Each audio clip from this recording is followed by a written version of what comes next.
नमस्कार दोस्तों, स्वागत है आप सभी का हमारे इस चैनल में। तो दोस्तों, एक बार फिर से बांग्लादेश के लिए बहुत बुरी खबर आ चुकी है और ये खबर यकीन मानिए बांग्लादेश के टेक्सटाइल इंडस्ट्रीज के लिए सबसे ज्यादा बड़ा झटका है। और इंडिया ने भी यहाँ पर दिखा दिया है कि असली बॉस कौन है। जी हाँ, दरअसल बात यह है कि हमारी one of the largest textile company Raymond, जिसका नाम आपने काफी बार सुना होगा क्योंकि ये सिर्फ इंडिया में ही नहीं बल्कि वर्ल्ड वाइड भी काफी फेमस ब्रांड है। तो रेमोंड की बांग्लादेश में कई सारी टेक्सटाइल मैन्युफैक्चरिंग की फैक्ट्रीज लगी हुई हैं और रेमोंड ने अब यहाँ पर ऐलान कर दिया है कि हम लोग बहुत जल्द ही हमारी जो बांग्लादेश के अंदर फैक्ट्रीज हैं उसको हम लोग बंद करने वाले हैं और हम लोग उन सभी फैक्ट्रीज को भारत के अंदर शिफ्ट करने वाले हैं। जी हाँ, सोचिए कितनी शॉकिंग खबर है बांग्लादेश के लिए, जिसे आप खुद देख सकते हैं। और यहाँ रेमोंड कंपनी ने कहा है कि बांग्लादेश क्राइसिस की वजह से जो नई अपॉर्चुनिटीज सामने आई हैं, उन अपॉर्चुनिटीज के ऊपर हम लोग काफी ध्यान दे रहे हैं और हमारी जो कंप्लीट सप्लाई चेन है रेमोंड ग्रुप की, उसको हम लोग वापस भारत के अंदर ही बहुत जल्द लाने वाले हैं। इतना ही नहीं, रेमोंड के साथ साथ कई सारे दुनिया के बड़े ब्रांड्स हैं जो कि अभी तक बांग्लादेश से अपने ऑर्डर्स प्लेस करते थे,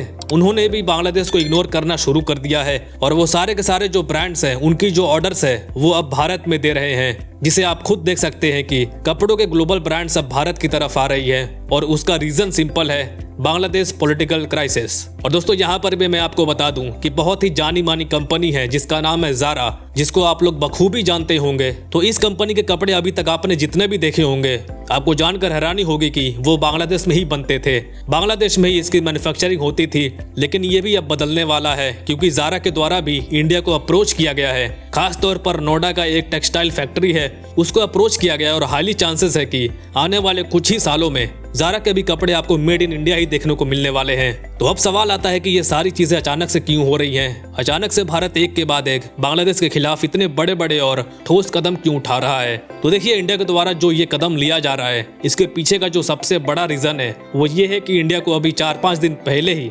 बांग्लादेश ने एक इनडायरेक्टली तरीके से चेतावनी दी थी कि जो भी इंडिया के साथ हमने प्रोजेक्ट साइन किए हुए हैं, शेख हसीना की सरकार ने जो भी प्रोजेक्ट साइन किया हुआ है, तो अगर बांग्लादेश की नई सरकार को लगा कि वो सारे प्रोजेक्ट्स हमारे लिए फायदेमंद नहीं हैं, हमें उससे ज्यादा फायदा नहीं हो रहा है, तो उस केस में हम लोग उन सारे प्रोजेक्ट्स को इंडिया के साथ रद्द कर देंगे, कैंसिल कर देंगे।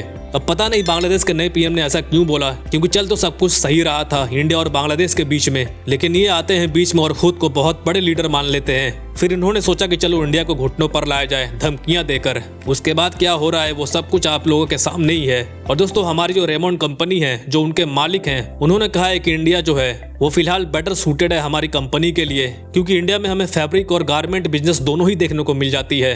और मैं आपको जानकारी के लिए बता दूं कि अभी तक बांग्लादेश में तो बहुत सारे कपड़ों की मैन्युफैक्चरिंग तो हो रही थी, लेकिन जो फैब्रिक था वो भारत से ही जा रहा था। मतलब कपड़े बनाने के जो मटेरियल्स होते हैं, जैसे धागे वगैरह हो गए, वो इंडिया से ही जाता था। लेकिन केवल जो गारमेंटिंग का बिजनेस है, यानी कपड़ों की सिलाई करना, मैन्युफैक्चरिंग करना, वो सब बांग्लादेश में ही हो रहा था। लेकिन जो फैब्रिक है वो भारत से ही जा रहा था। और इन्होंने कहा कि बांग्लादेश में जो लेबर है वो भारत से सस्ती है, भारत की लेबर काफी महंगी है। लेकिन अगर आप कंप्लीट सप्लाई चेन की बात करेंगे तो हमारे पास भारत में कंप्लीट सप्लाई है, भारत का मार्केट बहुत बड़ा है, भारत की पहुंच बहुत बड़ी है, इसीलिए मैं इंडिया को प्रेफर करूंगा। क्योंकि बांग्लादेश में एक तो फैब्रिक सप्लाई नहीं है और साथ में मौजूदा जो बांग्लादेश की पॉलिटिकल सिचुएशन है उसको देखते हुए हम लोग हमारी कंप्लीट सप्लाई चेन इंडिया में ही शिफ्ट करना चाहते हैं। अब इससे साफ साफ जाहिर होता है कि हमें कुछ ही महीनों में देखने को मिलेगा कि रेमोंड की जितने भी फैक्ट्रीज हैं बांग्लादेश के अंदर वो बंद होने वाली हैं और धीरे धीरे वो इंडिया में शिफ्ट होने वाली हैं। और सिर्फ रेमोंड की कंपनी ही नहीं बल्कि